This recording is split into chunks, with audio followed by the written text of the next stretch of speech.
اعوذ باللہ من الشیطان الرجیم بسم اللہ الرحمن الرحیم رب اشرح لی صدری ویسر لی امری واحلل عقدۃ من لسانی یفقہوا قولی۔ اللہ تعالیٰ کے راستے میں نکلنے کے فضائل۔ حضرت عبداللہ بن عمرو رضی اللہ تعالی عنہ فرماتے ہیں کہ ایک صاحب کا مدینہ منورہ میں انتقال ہوا جو مدینہ منورہ میں ہی پیدا ہوئے تھے۔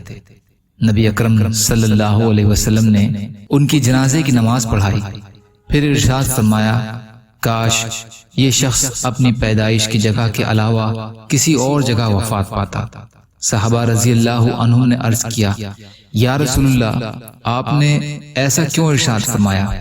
آپ صلی اللہ علیہ وسلم نے ارشاد فرمایا آدمی جب اپنی پیدائش کی جگہ کے علاوہ کہیں اور وفات پاتا ہے تو پیدائش کی جگہ سے وفات کی جگہ تک کے فاصلے کی جگہ کو ناپ کر اسے جنت میں جگہ دی جاتی ہے۔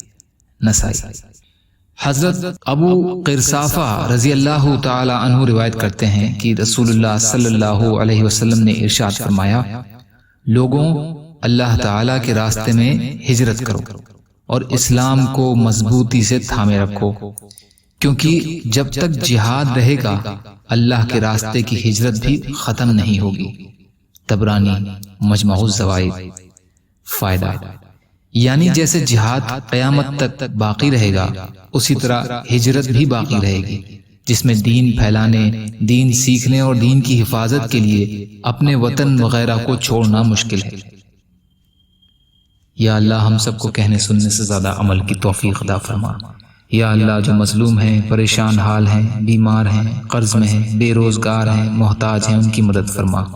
یا اللہ جو دنیا سے چلے گئے ان کی مغفرت فرما۔ یا اللہ اپنے حلال میں سے ہمیں دے دیجئے۔